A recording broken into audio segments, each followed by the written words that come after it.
li ñuy njëkkee itam bokk na ci li nga xamante ne xam naa sénégalais yi yëg nañu ko ndax baaxoon nañ di ko def muy premier ministre Ousmane Sonko exercice bi muy def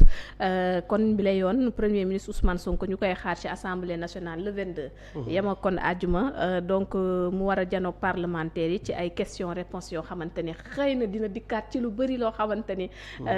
ñëwaat na am nga ci yaakaar itam wala boog xaar nga opposition bi ñëw ndaxte bëri na ay questions yoo xamante ni mi ngi agité wu wala boo ko mi ngi ci toile bi loo xamante ni premier ministre dina ci war a mën a indi ay tontu. waaw dafa nekk loo xam ne vraiment dañ koy rafetlu te je pense que c'est la première fois ñu am benn premier ministre boo xam ne à chaque fois de façon fréquente day ñëw souvent assemblée nationale di répondre ci question d'actualité et c'est loolu mooy vitalité démocratique ndax loolu mooy li am solo ndax législature maanaam député yi ñooy représenter peuple bi boo xoolee bu ñu koy voté daanaka gox bu ne day am koo xam ne moo ko fay représenté en plus moo am représentation nationale surtout diaspora beeg yooyu yëpp nga xam ne mboolem question yi nga xamee ne si nii gox yooyu danañ koy soxla député yi di ci débattre loolu nag bon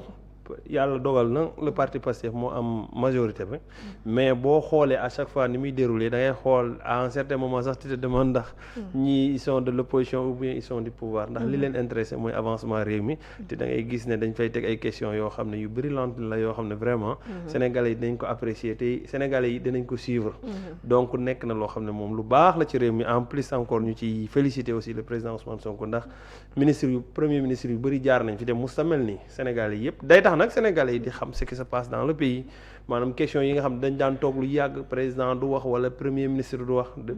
pas mal de questions yoo xam ne sénégalais yi daan nañ ko posé wu te duñu am répondant ci au niveau des autorités mais ça sera l'occasion yoo xam ne day tax ñu posé waat questions yi et j'en félicite aussi les députés de Pastef en tout cas ñi ma ci xam da ngay gis ne des fois ñoom dañuy préparer wu davantage dem ci population yi di questionner même en plus de ça des spécialités ndax da nga gis ñoo xam ne tout ce qui touche à télécom numérique sur la cybercriminalité il t'appelle ne la question yi exactement lii la yeg lii lan nga ci xam ak yooyu noonu nga waxtaan ci ak ñoom am ay kii technique yoo xam ne da ngeen ko échanger su ko defee ñoom bu ñëwee di poser danañ xam question yi ñuy poser ndax kenn xamandoorul lépp lu nekk rek question bu ci nekk rek am na ñoo xam ne mooy seen spécialité yow mi nga xam ne législateur nga député nga boo ñëwee nga renseigné wu ci avant nga xam ne da nga dajeek premier ministre te da ngay gis ne moment la boo xam ne vraiment sénégalais yi dañ koy suivre acteurs politiques yi dañ koy suivre te day dundal encore une fois de plus la démocratie sénégalaise te day joxaat confiance les sénégalais si seen autorités yi ñoo xam ne lii ak lii mooy ce qui se passe actuellement dans le pays. yaakaar nga opposition bi tamit teew fa ndax am na ci yoo xamante ni du ñëppay teew. ndax janook Ousmane Sonko ñoom jàpp nañ ni en tout cas du lu ñu mën a def it xaaruñu réponse yi ñuy négandiku ci gouvernement bi ñu gis ko surtout nag jamono jii gis nga ni ñu posture bi nga xamante ni amee nañ ko. Ousmane Sonko moom ku ko xam ne moom. li ñu naan paaka la kenn du ko jiitu ci barab waaw ñenn ñi nee nañ foofu dañ fay ñëw daal. mais c'est-à-dire xam nga moom miir la noo dalee ci moom rek ñu yëgee ko noonu quoi noo dalee ci moom xam nga boo ñëwee nag jàpp ne turbine la boo xam ne sénégalais yëpp a ngi seetaan nga jàpp ne war nga koo wax lu la neex moom làmmiñam newut ci poosam de moom lu ko waaye def mu delloo la ko mais de façon professionnelle ak responsable li nga xam ne question yoo xam ne soxla nga ko poser ko da ciy répondre ndax moom du daw benn question donc ñoom nag bon peut-être des fois c'est leur rôle quoi xam nga bu la leeree ne làmb ja moom defet nga fay am da ngay cokkaas di daw maanaam doo bëre da ngay cokkaas di kii ak yooyu noonu ndax ñoom demuñ ngir leeral askan wi mais dañuy dem ngir montrer wala dem ngir défouler wu ci kaw Ousmane Sonko su ko defee nit ñi dagg ko ay séquence mu viral ci internet ñu naan député sangam moo wax nangam président su ko defee yooyu nag Sonko newu ci te it ñi nekk ci parti mais ndax jàpp nga ni tamit tontu yi sénégalais yi war a xaar dinañ ko am parce que député yi certes ñu ngi fa mais dafa yemoo ak coow lu bëri loolu diggante gouvernement bi chef gouvernement bi ak ki nga xamante ni moom moo di président de la république. waaw léegi ñoom bu ñu demee ñu poser question ci diggante boobu wax naa la le président Sonko est tellement franc ci ay idées loo ko posé du daw benn question ñoom bu fekkee ne gis nañ ne loolu dafay empêcher peut-être le fonctionnement du pays ñu posé ko question là danañ gis ne dana ci indi ay réponses yoo xam ne yu adéquate lay doon mais boo xoolee nii affaire yi doxee ndax fii moom amul blocage amul dara malgré que am na divergence politique la mais ci fonctionnement de l'État amul benn ñu ngi kon ne def des conseils des ministres ñu ngi dajee di def seeni réunion ministères yaa ngi fonctionner de façon normalement donc loolu moom dinaa ci ñëwaat. waaw donc amul amagul benn incident boo xam ne institutionnel da am na ci. en tout cas de toute façon nit ñaa ngi continuer di liggéey mais li ma la wax la rek bu fekkee da ngay ñëw ngir di poser des questions yoo xam ne wala gis yoo xam ne baaxu ci réew mi nga koy dénoncer sénégalais yi dafa dinañ xam ne kii kat il est de l'opposition mais li muy wax yenu na maanaam moom it mu ko répondre ci question on va essayer de comparer c'est à partir de là qu'on verra même députés yi nga xam ne sont pertinents wala yi nga xam ne ñu ngi góorgóorlu wala ñu ngi gëstu wala ñu ngi liggéeyal seen réew ndax boo xoolee le cas de Ousmane Sonko bi mu nekkee député en 2017 il était le seul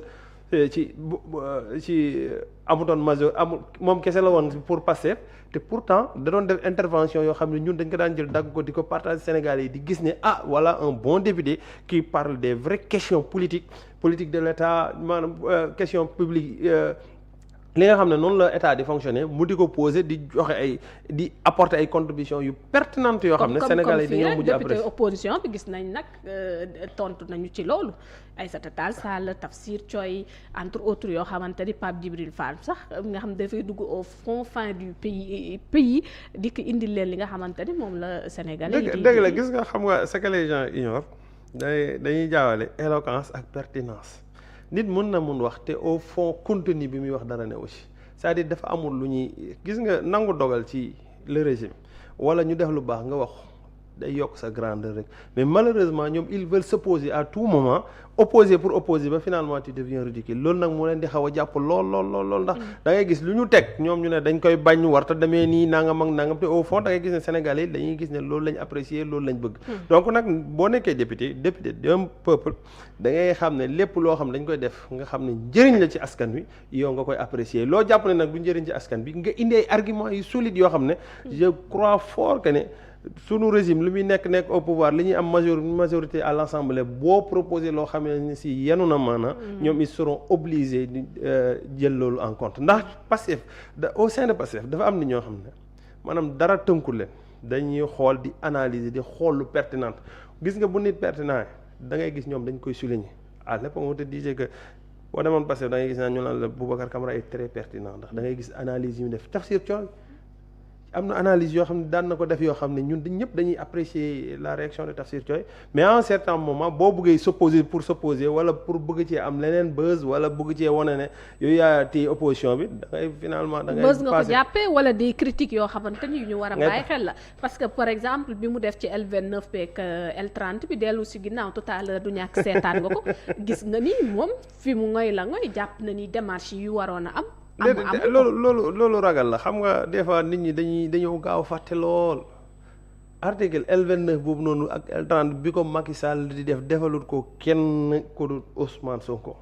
ba mu koy njëkk a def c'était pour éliminer Karim Wade et Khalifa Sall ba mu ñëwaatee ji Ousmane Sonko yi mu prépare te xam nga c'est lan mooy paradoxe bi gis nga je me rappelle très bien à l'époque bi muy woote dialogue am boobu noonu pour dindi pour fexe ba Khalifa Sall ak Karim Wade bokk man à l'époque je disais aux militants de Pastef ma ne leen non grave bàyyi ñoom Khalifa boobu nit ñaa ngi leen di critiquer ci dem wuy ji ñu wuy ji ma ne leen bàyyi leen ñu dem wuy suñu wuy ji de telle sorte xanaa ñoom bu ñu leen dindee buñ fexee bañ dindi article boobu noonu ñoom danañ bokk Sonko dana bokk mais xoolal lañ ca def maanaam ñoom tëdd nañ seen peine ñu defal leen article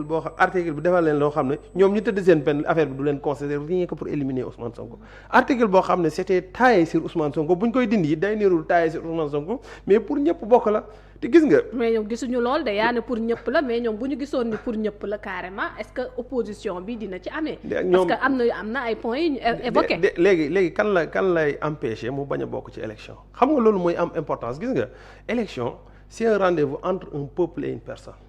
loolu boo xasee am gis nga man damaa gëm sax naan ka nekk ca kaso ba sax war naa mun a nekk candidat ndax peuple bi moom mooy joxe décision gis nga la justice est rendue au nom du peuple donc bu peuple waree choisir nañ bàyyi ay justice ak yooyu nag peuple moo xam nga peuple bu ñu dajale woon ne lii mooy suñu loi lii ak lii mooy suñu loi loolu kenn du ko dindi donc élection nag loolu lay déterminer mais candidat fexe ba kenn kii du bokk kaa du bokk si régime Macky Sall la gën a fréquent yi bëggutoon kenn bokk ndax lépp ci ay calcul la ko defoon léegi nag bu ñu ñëwee dindi ko pour ñëpp bokk ay ñoom Barthélemy ak ñoom ne maanaam jàkka jaa ngi nii ku mun a noddal peuple bi mooy décider comme jox dëgg rek nga xam ne moom looy dëgg mais pourquoi ñu bëgg koo def benn polémique boo xam ne naa te je rappelle encore une fois xam nga ñu ngi laan la le président Sonko maanaam dara tënku ko quel que soit alpha yi dafay bokk sans même l'article mais c'est pour être clair demande la boo xam ne patriote ñoo ko imposer député yi ni leen voté leen ko ndax xam nañu conseil constitutionnel xam nga droit daa bëri ay prox ndoll yi ñuy jaar ak yooyu noonu ñëw tëwate mun nañu 2029 ñu naan kii mun ta nekk candidat ak nangam ak yooyu fekk yooyu yëpp nag pour dindi équivoque yooyu yëpp ñu def loo telle sorte que bépp sénégalais bu bëgg a bokk ñëw bokk sénégalais kuy woteel nga jël. exigence boobu nga wax nag. c'est ça l'essentiel te ñu ne nag loolu ngeen ëmbee li làqu ci ginnaaw li nga xamante ni gis nañu ne pour ñoŋal rek candidature bu Ousmane Sonko la. dañuy mel ni kuy bluffé opposition bi rek naan leen Barth mun naa bokk ëllëg ak keneen ak keneen mun nañ koo protéger bu waxee loo xamante ni. loi bi biñ koy bind nañ Ousmane Sonko. doonte Macky Sall déggoo li ma la xam nga boo xoolee processus bi depuis Khalifa Sall la ak Karim Wade 2019 ñooñu bokkuñu 2021 mu ñëw créer Ousmane Sonko dossier te boo xoolee dossier ba ci diffamation bi il était tel dañ koo préparé boo xam ne si c'était évident ngay gis ñii muy ñëwee ndax man à travers ñoom li ñuy communiquer rek lay gis ñu non am na benn dossier boo xam ne Mame Mbaye Niang porté na plainte Ousmane Sonko dana ko empêcher du nekk élection nga xam ne c'était bien préparé Macky Sall lu muy def day dugal loi defar yëpp ba préparé ko door a defi acte ba xam nga li ma la wax c'était juste taillé sur mesure pour éliminer Ousmane Sonko biñ ko defee ñu ñëw ñu ne dañoo dialoguer pour Karim Wade bokk ma nga rappeler une fois pour Khalifa Sall bokk loolu la ñu waxoon ñu ne léegi moom kii ne mais ku tëdd penam ba pare rek mooy tax mu mën a ñëw bokkaat nga xam ne noonu lañ ko taayee waatoon rien que pour éliminer Ousmane Sonko léegi nag ñun bu ñu ko defaatee mooy na Sénégalais yi yëpp bokk ndax dara xewagul di élection moom Sénégal mooy choisir c'est du peuple bi bu ko xañ li mu bëgg mu def ko peuple bi bu choisir ne moom sax kii di détourner moom la bëgg mu nekk président kooku mooy nekk président bi ndax Sénégal la jiite. loi yi pour peuple bi la li ñuy def suñu taxes yeeg suñu économie bi ñuy daje yëpp pour peuple bi la peuple bi nag mooy décider kan moo war a nekk président ak kan moo ko war a. mais est-ce que buñ ko mais waxtaanee bu ko basé ci ay lois yoo xam ne pour jéem a éliminer des gens c'est est-ce que buñ ko waxtaanee woon tam coow li dina ci bari parce que président sax moom comprendrewul démarche bi. su dee président moom moo njëkk ne comprendre ko parce que avant projet yii di dikk dëxëñ nañ ko ci te waxtaanee nañu lépp. masamaan nag opposition bi ne wax nii. dañoo waroon xaar la ñu tënkoon ca dialogue ba xam nga dëggoo li ma la wax daa am lu fi xew dafa am lu fi xew. xam nga dem nañ ba xaw a sentir bon peut-être benn divergence bu am au sein de la majorité si ñun ma ne la demande patriote yi la pour ñu leeral ko député yi dañoo xam ne lii la Pastef demandé pour ñëpp mun a bokk mais même ni ko Pastef di demandé loi boo xam ne la tënkatut kenn. éliminer tuñ kenn loolu c'est très important man je ne comprends pas pourquoi nit ñi di bu ko fusiller ak nangam c'est pour dire que ne ñëpp mën nañoo nekk candidat ku bëgg a nekk candidat nga ñëw nekk candidat. mais mënoon nañu xaar li ñu waxtaanee woon lépp ñu kii woon. jusqu'à quand xam nga le président avait dit que da koy dana ko def ci proposition projet bi mu doon proposé. si 3 mois yu njëkk yi. doo lor que deful ko ci 3 mois yu njëkk yi les députés ont jugé nécessaire que ne ñoom nañ ko proposé. mais président bu ko proposé woon dañuy wax ne waxtaane woon ko waxtaane dialogue nag yooyu noonu mais finalement fexe nag ba duñu empêcher kenn tamit loolu itam ni ko président waxee loolu bon man je ne pense pas que ne court-circuité la ndax ñoom it dañoo nekk seen logique jàpp nañ ne kii kat day yéexal loi bi nii pour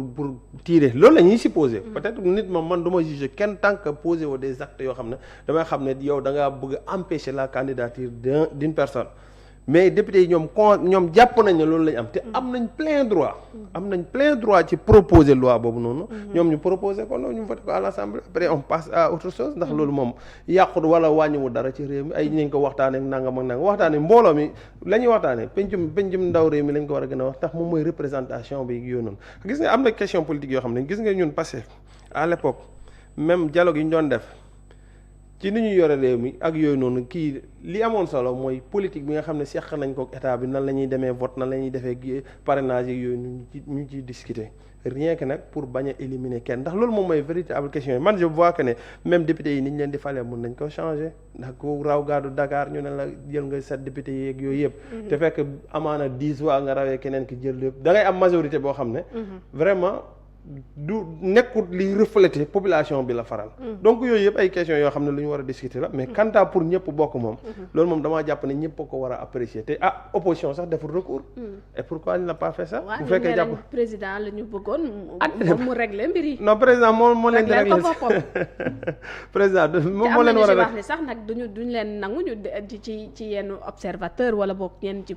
féete ci l'opposition bi que ne benn combat boo xamante ni la duñu nangu ku leen ko délégué. En tout cas c'est la balle est dans leur camp proposé nañ loi voté nañ ko promulgué nañ ko bu fekkee ñoom dañ koy attaqué au niveau du conseil constitutionnel ñu def ko bu ñu ko attaqué wul ñu nopp te continuer ci leneen te je ne pense pas que bu ñu ko attaqué au niveau du conseil constitutionnel sax moo am benn impact. ndax dafa am loo xam ne dama naan daa rétablir la vérité daa indi li nga xam ne vraiment moom la Sénégalais yi doon xaar ndax. élection yoo xam ne dañuy dem ñu naan kii dana bokk ak kii du bokk ak kii dana voté kii du voté ces genre là nga xam ne yëpp Macky Sall la ko fi defoon vraiment daa war a nekk loo xam ne daa war a changer te yooyu mooy indi moor yi nit ñi duñ ko bañ ndax nit ki bu sentiree ne da nga koo bëgg a nax wala da nga koo bëgg a noot jaay ko doole rek daanaka du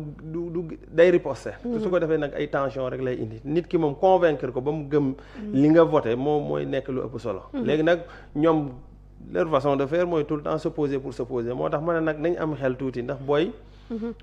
opposé wu ba li ngay opposé wu Sénégalais yëpp xam ne lii moom jaru ko daanaka di devient ridicule te loolu la ñu war a éviter ci ñoom te wax ci les vraies questions vraiment yi concerne Sénégal ñu ngi tànn dem ci congrès